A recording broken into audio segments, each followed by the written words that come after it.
thing that you can do past your stage 1 kit that's really, in my mind, not effective. I mean, from the stats, now I haven't had this bike. I haven't had this bike tested or dynoed, so I don't know exactly what's going on. Since I got the bike, my heart pipe's on it. And got the safety upgrade. So it's putting out a little bit more than that. That's all I'm saying. It's putting out a little bit more than that.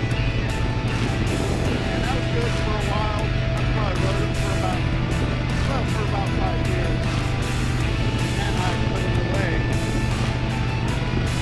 So I've been riding it a little bit again, and now I'm running into the same problem. I'm used to it, I want a little bit more. However, to get a decent bike that has a little bit more power, they're not striking, if you ask me. Harleys today are not striking. They got this thing where everybody wanted to black them out. And that, I think that's great. If that's what you want to do that. They black just about everything out. And it's paint, guys. I was talking to a salesman here not too long ago. He was showing me some of even the CVOs have black paint on the heads. Black paint. That's not cool. Paint delaminates. I never heard of a recall for a Harley delaminating its paint. But, I mean, it's not that unheard of in the industry of automotive and motorcycles. Well, I don't know about motorcycles. But definitely for your cars to delaminate, I can't see how it's any different. It's just straight up paint. It's not powder coat.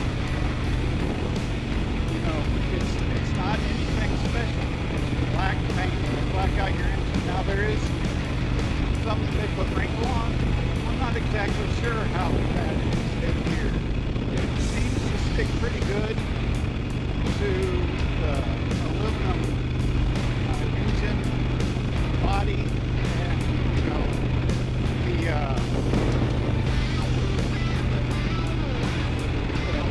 engine case, transmission case.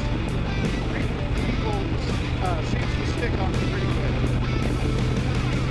But black paint, it's just not cool. I mean, get a rock on there and you're cleaning it down, and for some reason it didn't come off when you were spraying it. You streak your black paint with a pebble and leaves a gash in your paint. I mean, that's just nasty. It looks bad. What I'm getting at is chrome on an engine on the Harleys when they were doing them in chrome. The salesman was saying that chrome will last for like 20 years. You won't have a chrome. Black paint, on the other hand, you got to really take care of it. You got to wash it down every time you ride it. A lot of people aren't going to do that. I don't want to do that. And then you got to buff it and do all that kind of crap. All you got to do is wipe the chrome off. Wipe it off, and it's beautiful.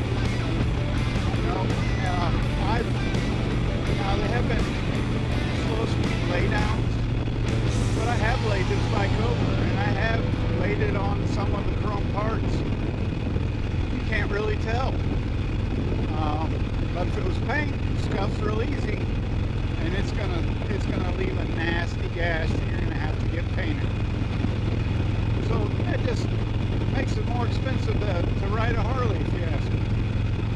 Not to mention, it looks boogered up. I mean, hey, if you want to black out your own paint job, more power to you.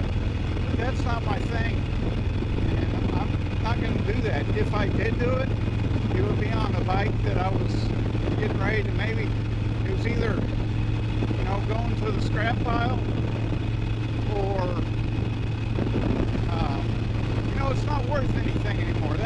getting at. It's not worth anymore. I might consider doing something like that to a bike. It's not worth anything anymore. But to put it on a brand new motor doesn't make sense to me. So what am I saying? I'm saying it is not worth what Harley is charging. This blacked out bullshit that they're throwing on their engines. It looks cheap. It's harder to maintain.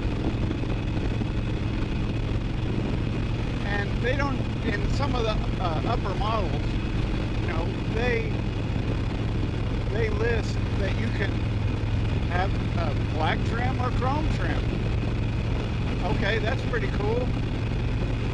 But you're still paying the same. From what this guy was telling me, it costs $1,300 more to produce the blacked out bike than it does to do with chrome, because they have to take more precautions with the engine. And if you ask me, that's just, on the part of Harley, that's stupid. You know, leave something for the aftermarket to take care of. Don't make everybody look the same. Nobody wants to look the same on a Harley. At least I've never seen anybody who wants to look the same. That's why they put ugly medallions and crap like that, you know, on their. I mean, I think they're ugly. Okay, to me, I like plain, straight up chrome. I don't want eagles or any of that kind of crap on my bike. It breaks up the curves and it doesn't look as nice. So what I'm saying is,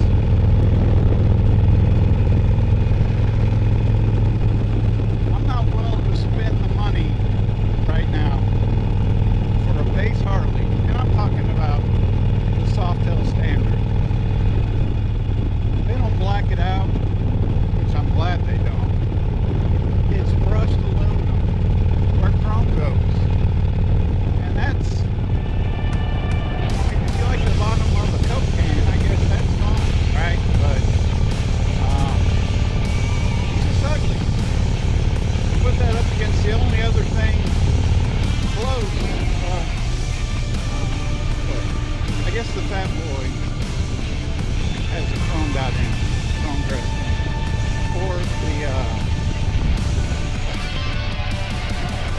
or the Breakout. But they don't, I mean, I can't see paying like $8,000 more, $6,000 to $8,000 more for chrome dressing on an engine when most Harleys came that way at one time. And knowing that it costs the manufacturer, it makes it more expensive to black it out. Just put chrome on it is absurd. You know, I mean, if you want to do, like I said, if you want to do that, if that's what's cool to you, more power to you. But there ought to be at least an option in most of these engines. The engines themselves are arranged. I mean, you can get a 107 all the way up in the CVO range, from what I've seen. So there's no reason that you couldn't order one with a chrome engine. So, and the chrome dressing on it. I mean, I might pay $1,000 more, maybe $1,500 more for a chromed out engine, as long as it was an option. Yeah, I mean, I don't know. Like I said, they're wanting $1,500 before you get the Harley special pressure unit on you. So, you know, you're probably going to pay, I don't know, I've heard anywhere from $3,000 to $5,000 more for the bike, just because they add all these fees on and stuff, which is quite ignorant. And it's going to push it. It is pushing people. Like, people will go to cheaper bikes. Heck, I could go spend, say, $3,500 on the 2000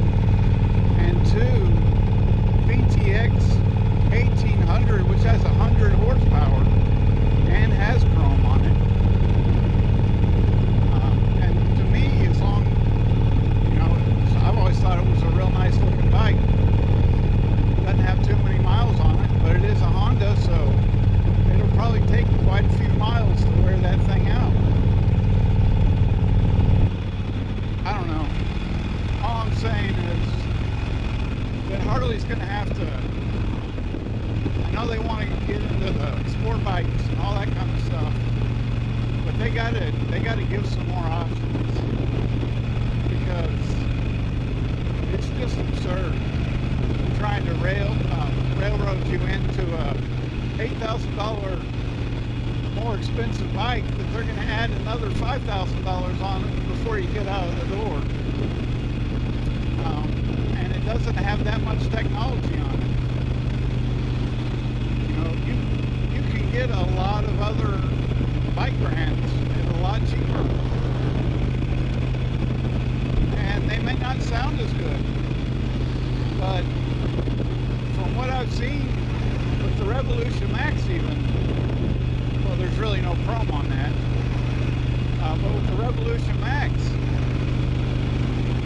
there's really no chrome on it, and that's cool, but you don't expect it to, kind of, because it's a brand new design. It's not like a tradition. It doesn't look anything traditional like a Harley. You know, some people even say it's not really a Harley at all. If you ask me, this '09 Sportster is a Harley. It looks like one. It sounds like one. It rides like one. But this new stuff, it's got higher horsepower, lower torque.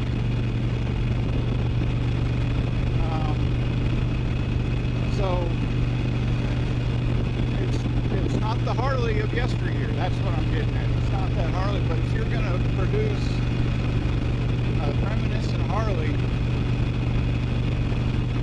not necessarily a classic or a special or a revival or something like that, but just kind of a classic looking bike, Harley's not doing that anymore, because they're blacking them all out. To be honest, as a potential buyer, it kind of pisses me off.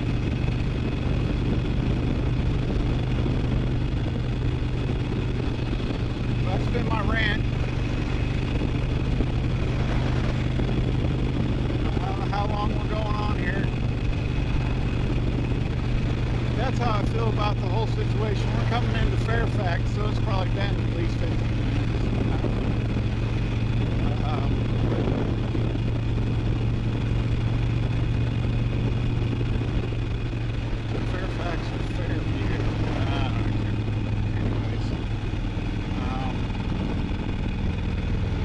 So anyways,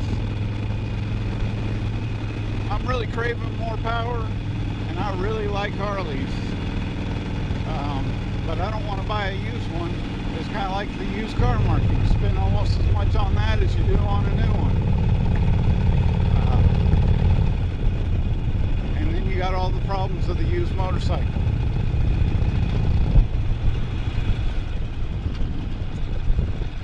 I would like to be able to buy a new bike, but if I'm going to buy something that's used, it's probably not going to be a Harley.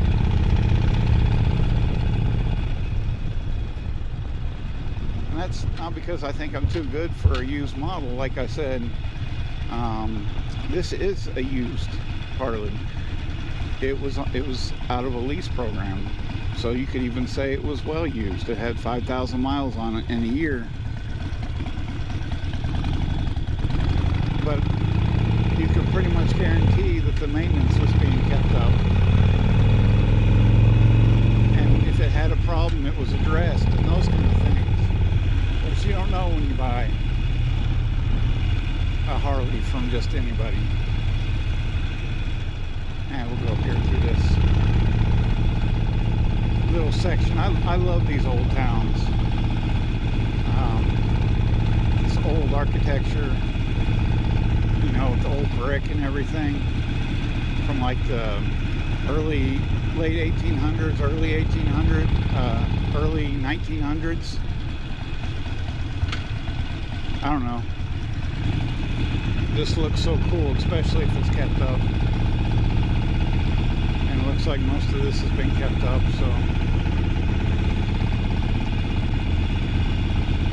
you can imagine, I don't know, there's people in old spoke-wheeled cars like Model T Fords and stuff like that driving down these roads. And big old ridiculous bicycles with big old wheels and stuff like that.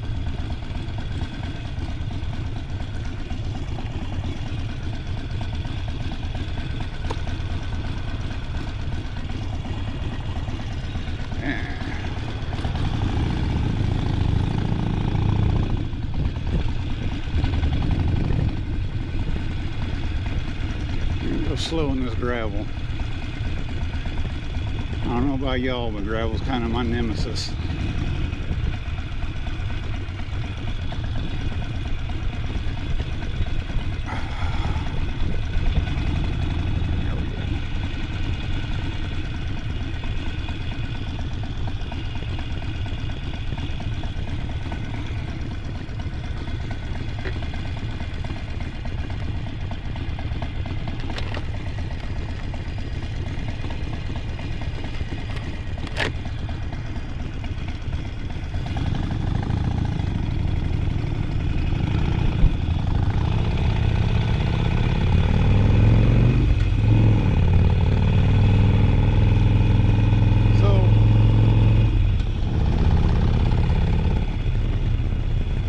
Again, my thing is motorcycles in general are getting more expensive,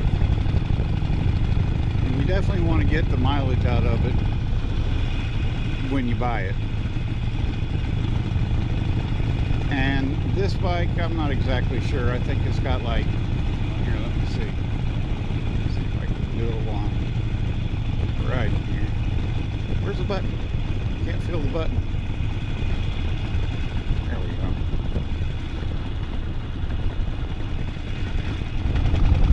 So we're at 12,600, 12,166 miles, I think.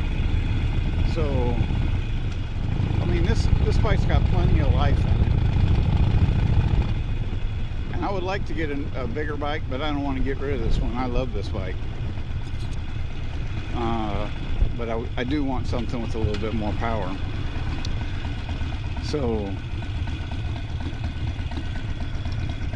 I guess that's kind of why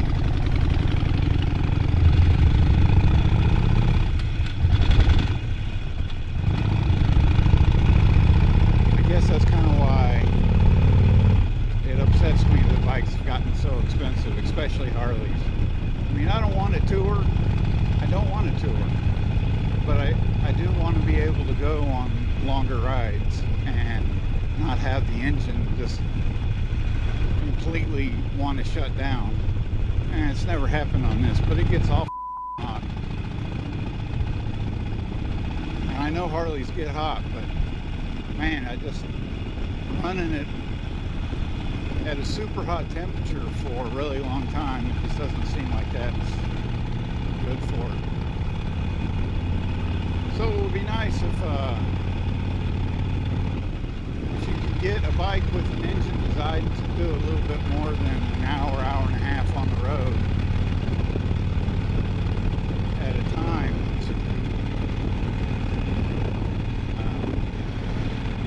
To be able to get it at a fairly affordable price. Now, our polished aluminum heads, they are probably cheaper than a little bit of chrome. But like I said, I wouldn't mind paying a little bit more for chrome. I think I even went, I asked the dealer, I said, is there any way to get the heads swapped out on it? You know, and he sent me to the service department. I don't know, just for the heads, the upper heads, as far as I'm aware, it's close to $1,000.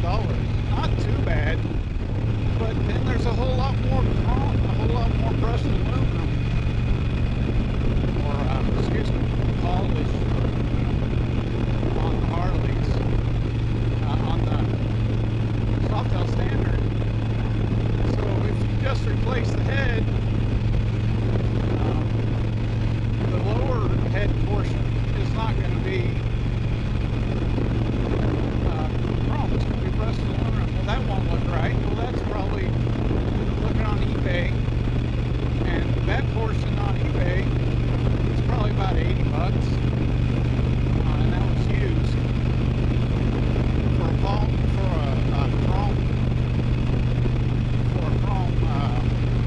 head, lower part of the head. It sits on top of the can.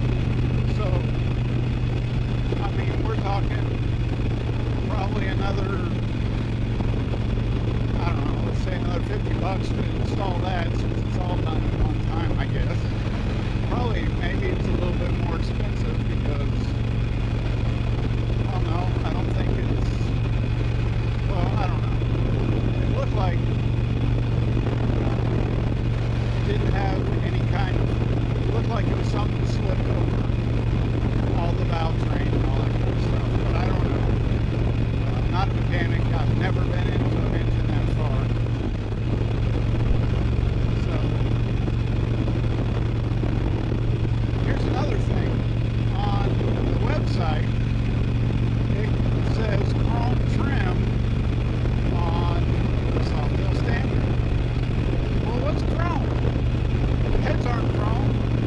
Derby cover is not chrome. The transmission cover or clutch cover is not chrome. All the access panels are not chrome. As far as I could tell, I didn't ask him specifically, but I went back and looked online, and they all look the same as the heads. So, and then if you compare that to a Breakout or the Fat Boy, their engine, the chrome on those engines pops, absolutely pops. So, you know,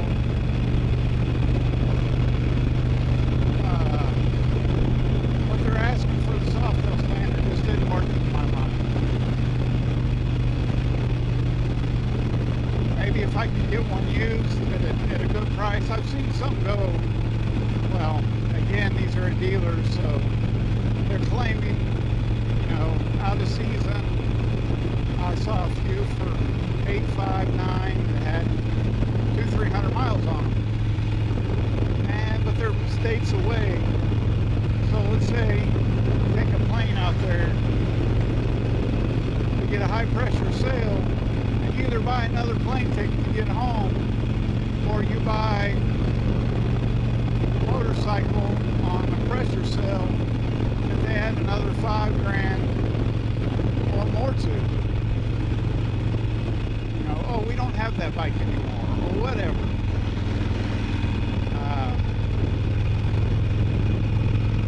What I'm getting at is,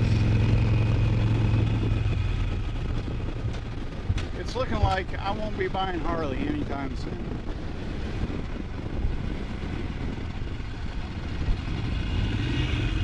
And that's a damn shame. So, man,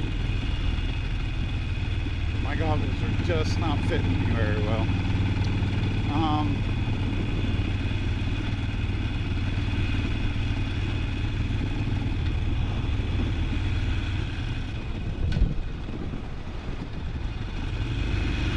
Slow down a little bit.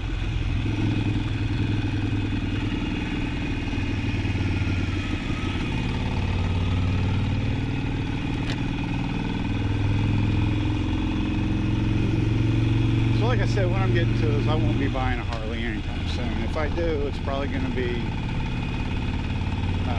if I buy another bike, it will probably be a used Honda of some kind. And I have a Honda that I need to work on. I got water up in, I don't know what. It just does not run smooth it got flooded out and it doesn't run smooth. But it still doesn't have more power than this thing. So, go figure.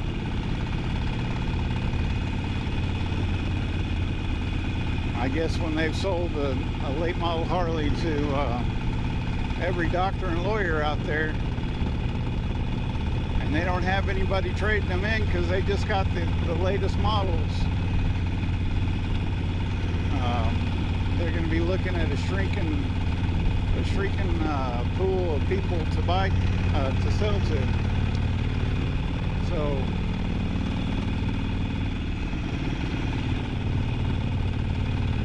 you know, it would be interesting to see how much per Harley the upper management makes out of each sale. That would be interesting. If anybody's got that statistic, that would be really interesting.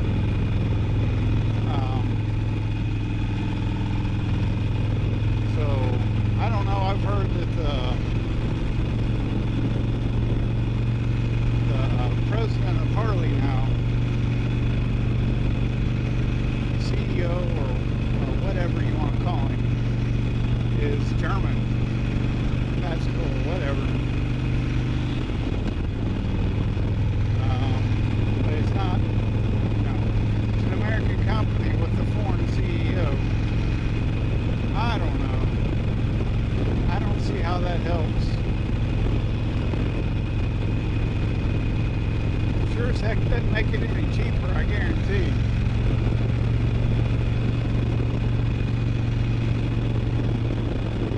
So,